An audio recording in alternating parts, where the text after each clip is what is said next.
कृष्णाय वासुदेवाय हरे परमात्मने प्रणतः क्लेशनाशाय गोविंदाय नमो नमः। एच.एस. भारद्वाज यूट्यूब चैनल पर आप सभी का स्वागत है। योगिनी एकादशी की व्रत कथा आपको बता दें, योगिनी एकादशी का व्रत 2 दिन का रहेगा, 21 का और 22 का। वैष्णव संप्रदाय वाले 22 तारीख का द्वादशी व्रत रखेंगे और स्मार्तक वाले 21 तारीख का व्रत रखेंगे। कुंती पुत्र ने कहा, हे यदुनाथ, आपने सभी एकादशियों का वर्णन किया, खासकर निर्जला एकादशी के व्रत की कथा सुनाई। अब आप आषाढ़ माह के कृष्ण पक्ष की एकादशी का नाम बताइए तथा इसकी कथा और महत्व विधि पूर्वक कहिए, आपकी अति कृपा होगी। भगवान श्री कृष्ण बोले, हे नरेश, आषाढ़ माह के कृष्ण पक्ष की एकादशी को योगिनी एकादशी के नाम से जाना जाता है। इसका उपवास पुण्य समर्थ पापों को भस्म करने वाला एवं दोनों लोकों में मुक्ति दिलाने वाला है। हे राजराजेश्वर, यह योगिनी एकादशी त्रिलोकी में सर्व प्रसिद्ध एवं पापनाशनी है। अब मैं तुम्हें इससे संबंधित एक अत्यंत ही पुरातन इतिहास सुनाता हूँ, ध्यान पूर्वक सुनो। एक नगरी थी जिसका नाम अलकापुरी था। वहाँ पर कुबेर नामक राजा राज्य करता था।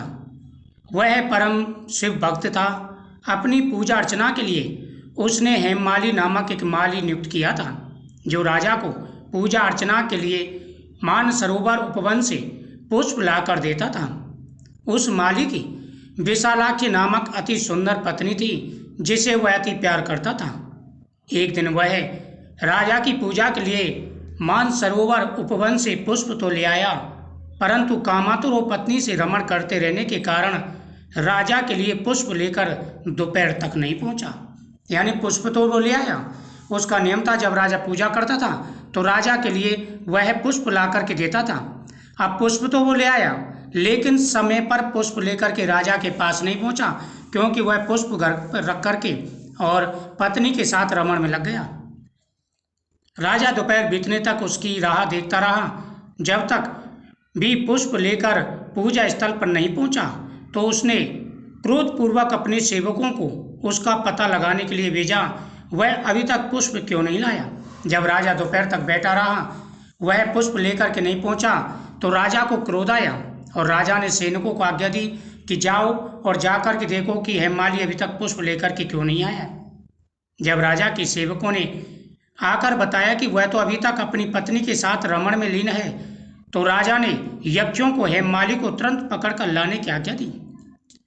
राजा के डर से भयभीत तो हेममाली उनके सम्मुख आकर डर से कांपता हुआ खड़ा हो गया। उसे देखकर राजा अत्यंत ही कुपित हो बोला, ओ महानीच रे कामी, तूने मेरे अत्यंत ही आदरणीय व पुण्य पूजनीय देव का अपमान किया है। तूने कालों के काल महाकाल भोलेनाथ का अपमान किया है। तू अपना काम करने के स्थान पर पत्नी सहवास में लीन रहा। तू महान अपराधी है। अतः मैं तुझे श्राप देता हूँ, तू मृत्युलोक में जाकर पत्नी वियोग सहेगा और कोढ़ी बन जा। कुबेर के श्राप के अधीन वह उसी समय स्वर्गलोक से मृत्युलोक में आकर पत्नी से बिछुड़ गया और कोढ़ी बनकर महान दुख पाने लगा, अनेक प्रकार की यातनाएं भोगने लगा।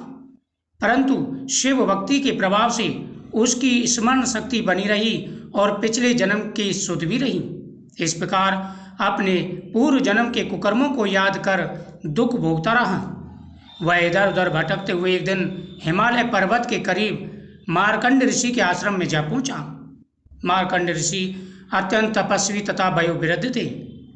अपने आश्रम में बैठे हुए वे ब्रह्मा के समान प्रतीत होते थे। उनका आश्रम भी ब्रह्मा की राजसभा जैसा लगता था। हेममाली दुखित अवस्था में उनके सामने आया। उसने ऋषि को नमन किया और उनके चरणों के नजदीक बैठ गया। ऋषि ने उसको देखकर कहा, तू किस कोटे कर्म से कोढ़ी हो गया है और तुझे क्या दुख है। इस पर हेममाली ने ऋषि से कहा, हे मुनि, मैं यमराज कुबेर का सेवक था। मेरा नाम हेममाली है। राजा की पूजा के लिए नित्य प्रति पुष्प लाता था। एक दिन अपनी पत्नी के साथ विहार करते करते देर हो गई और दोपहर तक पुष्प लेकर ना पहुंचा। इस पर यमराज कुबेर ने मुझे श्राप दिया कि तू अपनी पत्नी का वियोग भोग और मृत्युलोक में जाकर कोढ़ी बन जा तथा दुख भोग। इससे मैं कोढ़ी हो गया हूँ और महान दुखों को भोग रहा हूँ। अतः आप कोई ऐसा उपाय बताइए जिससे मेरी मुक्ति हो। उसकी व्यथा जानकर ऋषिराज बोले, हे हेमाली, तूने सत्य वचन बोले हैं, अतः मैं तुझे मुक्ति का उपाय बताता हूँ। अगर तू आषाढ़ माह के कृष्ण पक्ष की एकादशी योगिनी एकादशी का उपवास विधि पूर्वक करेगा तो तुझको इस दुख से मुक्ति मिलेगी और तुम्हारे सारे पापों का नाश हो जाएगा। हेममाली ऋषि ने से अत्यंत प्रसन्न हुआ और उसने ऋषि की कथानुसार योगिनी एकादशी का व्रत किया। योगिनी एकादशी उपवास के पुण्य प्रभाव से वह अपने असली रूप में लौटकर पहले जैसा ही सुख भोगने लगा। उसे उसकी पत्नी भी मिल गई, वह उसके साथ विहार करने लगा।